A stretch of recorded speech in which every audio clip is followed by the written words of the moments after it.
Hello everyone, welcome to back my channel. I hope everyone is having a wonderful day. Before starting the video, please go ahead and hit the subscribe button and give this video a thumbs up. On today's episode of General Hospital, Olivia finds herself hosting a large number of visitors as Port Charles is devastated by a winter storm on Christmas Day. Jordan and Laura had a meeting in Laura's office where they discussed the catastrophe of the storm that hit last night and closed several routes. Austin helps Brooklyn tidy up at the Quartermains after the chaos of Christmas morning. Leo enjoyed Austin's gift, a video game on marine biology, according to Brooklyn. They might never see her son again, Olivia quips. Olivia thanks Austin for having him stay with her and remarks that no one should spend Christmas alone. If Olivia prepared enough food for a second visitor, Ned inquires. There is always room for one more, in her opinion. Cody unexpectedly appears at the front door shivering and with a concern. When Cody enters, he informs Olivia and Ned that no one will be entering or leaving today due to the entirely closed highways. When Olivia inquires about his intentions, he acknowledges that he was meant to travel into town for dinner. Olivia compels him to remain. When Olivia hears Ned claim they don't have enough food, she promises to make some noodles and lasagna. Ned tells Cody that Leo will be pleased to see him when he returns as she dashes off to the kitchen. Austin believes he has been instantly replaced. Since they never got along and Cody is now the favored, Austin has a sneaking suspicion that BLQ is ecstatic. She understands what it's like to tell some small lies when you believe they are in your best interests. Unexpectedly showing up are TJ and Molly. They explain that they got lost while caroling. Make yourself at home, Olivia says as she extends an invitation. After opening presents at Nina's, Britt leaves because she has to leave for work, the polar bear plunge, and a meeting with Brad at the soup kitchen. Obrecht leads her daughter outside and instructs her not to act as though this is her final Christmas. Britt is aware that it isn't, but she wonders how many more she will have to live to the fullest. So that she doesn't lose sight of the magic all around her, Obrecht advises her to live each day as if it were her first. Maxie believes she should go along with Nina back at her house since she doesn't want to miss her trip. How is she coping with the breakup? Nina queries. Maxie claims that it was for the best and that visiting Georgie in Portland will be beneficial. She abruptly receives word that her flight has been cancelled. Spinelli brought Georgie to Portland so she could spend Christmas with Ellie. Since she missed Spinelli last year, she thanks her. She will always be Georgie's third parent, according to Spinelli. He also appreciates her inviting Maxie since Georgie would be delighted. Ellie believes that others will be happy to see her in addition to Georgie. Spinelli suggests that she invite the new man she's seeing as well. Maxie phones them on video later to inform them that her flight has been postponed till tomorrow.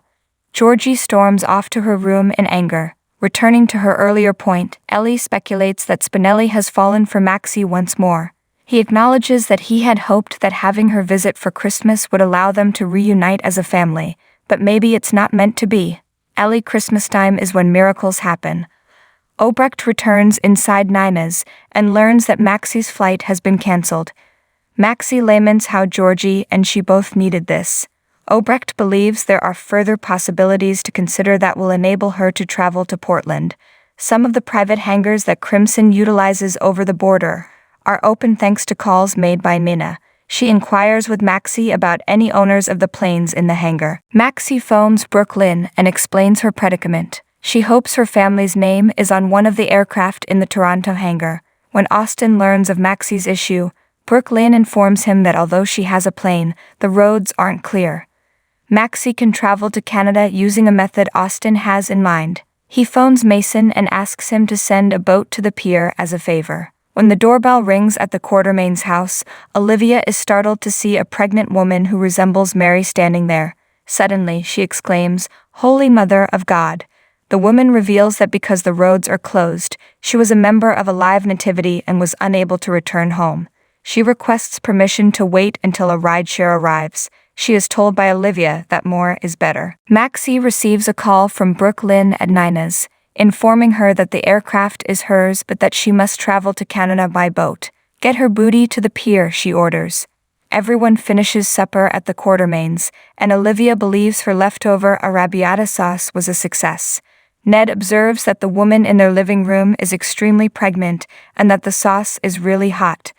Until the woman goes into labor, Olivia believes that to be an old wives' tale. Everyone jumps in to assist the mother in giving delivery, and Molly mentions that TJ is a doctor and can be of assistance. After grabbing a drink, Austin enters the room. Olivia encourages him to come over and assist as well. Later, Austin takes Cody aside and informs him that the baby has been breached. He claims that this woman needs an experienced OB.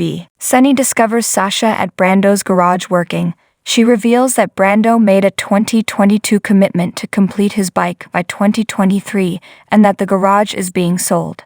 Sunny decides to assist her and believes they can finish this before dinner. Later, Britt appears. She claims that this was the only free space she could find after her car skidded off the road. Sasha thinks she can wait till AAA arrives even though it isn't open. "This isn't how I wanted to spend my final Christmas in Port Charles," Britt complains. Sasha inquires as to her whereabouts.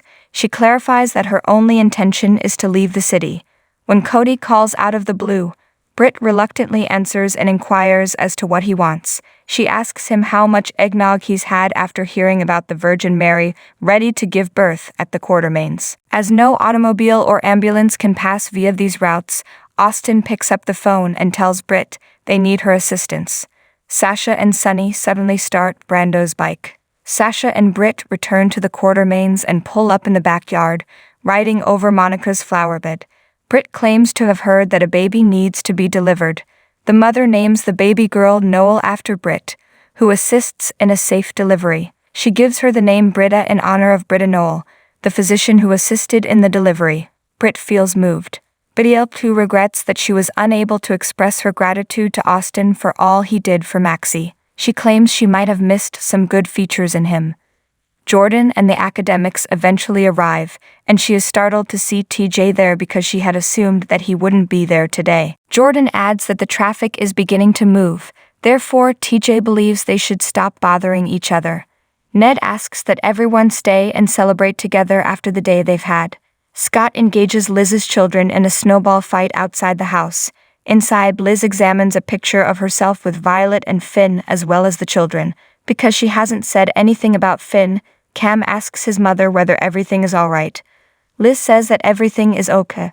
Joss replies that her car is still broken down when she asks if he's coming over. Thanks for watching this video. Please subscribe to our channel, G&H Update, and stay with us.